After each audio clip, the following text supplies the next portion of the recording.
Voilà donc aujourd'hui petit reportage sur le Famulator. Le Famulator, qu'est-ce que c'est?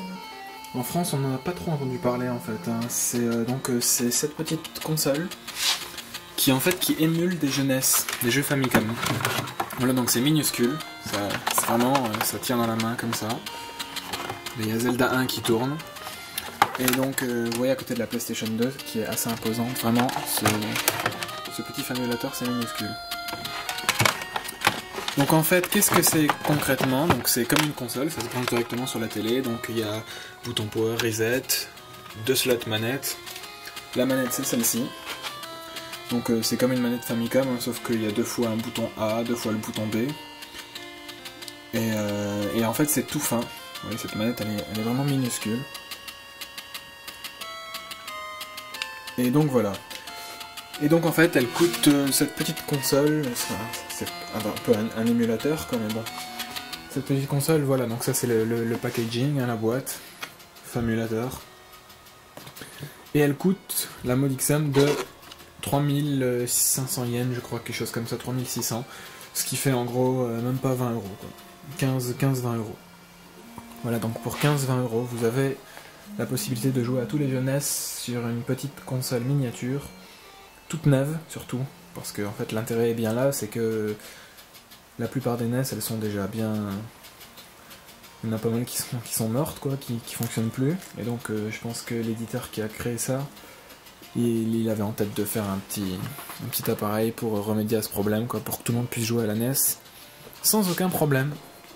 Voilà, donc en fait là c'est une boîte qui s'appelle Cyber Gadget qui a fait ce truc là, et moi je trouve ça génial. Je suis tombé sous le charme au magasin et puis je l'ai pris à la place de la Famicom. Voilà, donc en fait ils le vendent avec, donc ils vendent le petit, dedans il y a dans la boîte il y a donc la machine et 2 manettes et donc les câbles de branchement qui vont avec. Voilà. Et au passage je me suis pris donc Rockman 1 et Zelda, The Legend of Zelda, premier du nom, sur la NES, et donc les jeux m'ont coûté quasiment aussi cher que la console. 3000, 2000, 3000 yens chacun, quoi. Voilà. C'est pour dire vraiment cette console elle est pas chère du tout. D'ailleurs quand on va acheter une NES d'occasion au Japon, c'est pas cher non plus. Voilà, bon bah je crois qu'on a fait le tour, hein. Je voulais juste présenter rapidement le Famulator, voilà. Oui, donc le jeu il marche nickel, quoi, y a aucun problème.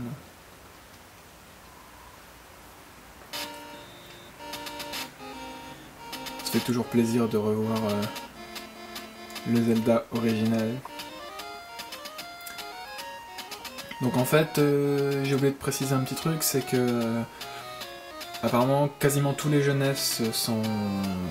Enfin les jeunesses japonais, du moins les jeux Famicom, sont compatibles avec le Famulator.